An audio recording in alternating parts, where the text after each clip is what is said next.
వచ్చిన 3వ నాడు 4వ నాడు విన్నామా ఏసీకి పప్పు అన్నానికి వెళ్ళాల్సి వచ్చింది. మరి ఆ రోజు నేను ఫోన్ చేస్తా, మీరు అందరూ రెడీగా ఉండాలా అని.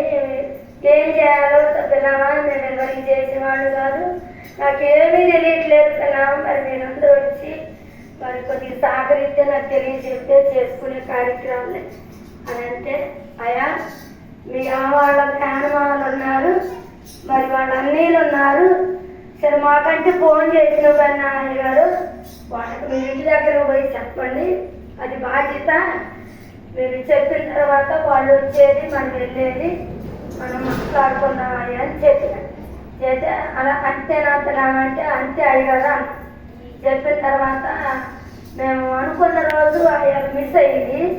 తర్వాత ఇక ఆ రోజు నుంచి నేను ఏబీ కోసం దేవా మరి వాళ్ళిద్దరూ యమనస్తులు కనుక ప్రభా వాళ్ళకి మరి నువ్వు అవాహముకి జతపరిచిన రీతిగా ఒక వివాహం జతపరాలని ప్రభా వాళ్ళు వచ్చినా మేము వెళ్ళినా ఏ ఆటంకాలు జరగకుండా గలిబిలి లేకుండా ప్రభా మరి శాంతి సమాధానంతో ఐక్యతతోటి ఆ కార్యక్రమాన్ని జరిగించమని మరి ఉదయం సాయంత్రం మళ్ళీ 3 నైట్ కూడా నేను ప్రార్థన చేసి అడిగిన దేవుణ్ణి అడిగిన రీతికినే తండ్రి మేము వెళ్ళకుండా వాళ్ళనే రప్పించి ఆ జయకరంగా జరిగించాడు. ఈ సాక్ష్యం దేవుడు ఇవ్వనున్నాడు.